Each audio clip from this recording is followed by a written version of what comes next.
پایان سفر گزارشگر ویژه سازمان ملل در افغانستان. ریچارد بنت وضعیت حقوق بشر در افغانستان را بسیار نگران کننده خواند. ادامه روند انتقال شهروندان افغانستان به کشور مقصد. 311 شهروند افغانستان از پاکستان به کانادا منتقل شدند.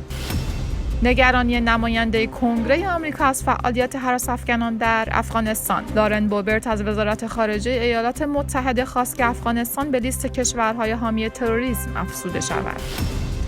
و نخست وزیر بریتانیا استعفا داد.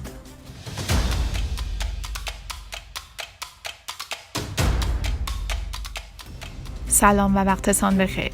به خبرهای ساعت 10 با من ناهید یوسفی به آماج نیوز خوش آمدید. گزارشگر ویژه حقوق بشر سازمان ملل برای افغانستان پس از سفر 12 روزه به کابل میگوید وضعیت حقوق بشر در این کشور بسیار نگران کننده باقی مانده است. ریچارد بنت در توییتی نوشت که افغانستان را ترک می‌کند و هفته آینده در نشست مجمع عمومی سازمان ملل نظرها و توصیه‌هایش را ارائه خواهد کرد. ریچارد بنت تاکید کرده است که در جریان سفر به افغانستان با جناح‌های دخیل جلسات آموزنده داشته و از مناطق مهم بازدید کرده است. ریچارد بنت دیروز چهارشنبه به ولایت پنجشیر رفت و با مقامات محلی طالبان و ساکنان منطقه دیدار کرد. همزمان با سفر ریچارد بنت به پنجشیر، باشندگان ولسوالی پریان این ولایت علیه طالبان اعتراض کردند. به دنبال تیرباران اسیران جبهه مقاومت توسط طالبان در پنجشیر، ماه گذشته ریچارد بنت از طالبان خواست که در مورد کشتارهای پنجشیر تحقیقات واقعی و مطابق معیارهای بین‌المللی انجام دهد.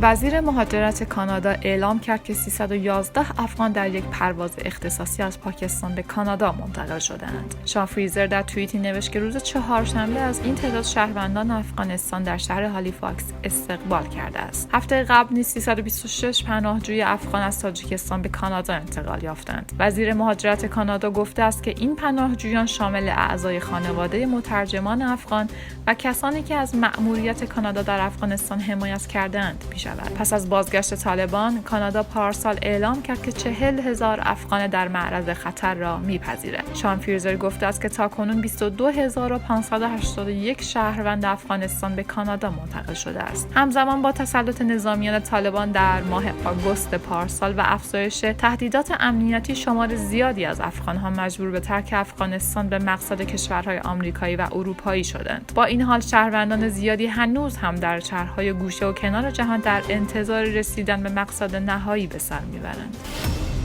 لارن بوبرت نماینده جمهوری‌خواه کنگره آمریکا از وزارت خارجه این کشور خواسته است تا افغانستان را در فهرست کشورهای حامی تروریسم قرار دهد. او افزوده است که افغانستان بار دیگر به پناهگاه امن تروریست‌ها تبدیل شده. خانم بوبرت با اشاره به تسلیحات بجا مانده به ارزش 7 میلیارد دلار آمریکایی هشدار داده است داعش و القاعده در حال رشد هستند و روابط نزدیکی با طالبان دارند. آنها اکنون این توانایی را دارند که در خاک ایالات متحده به ما حمله کنند. لارن بوبرت لایحه‌ای را برای افزودن اسم افغانستان به عنوان کشور حامی تروریسم به کنگره تقدیم کرده است. در این لایحه او از وزارت خارجه آمریکا خواسته شده تا اسم افغانستان را کنار اسم 4 کشور دیگر ایران، کره شمالی، سوریه و کوبا بیفزاید. این لایحه که تا حال 8 حامی داشته و همه جمهوری خواه هستند. گفته می شود تصویب این لایحه عملکرد رئیس جمهور آمریکا در قبال افغانستان را زیر سوال میبرد. قابل ذکر است تا هنوز 4 کشور ایران، کره شمالی، سوریه و کوبا در فهرست کشورهای حامی تروریسم قرار دارند.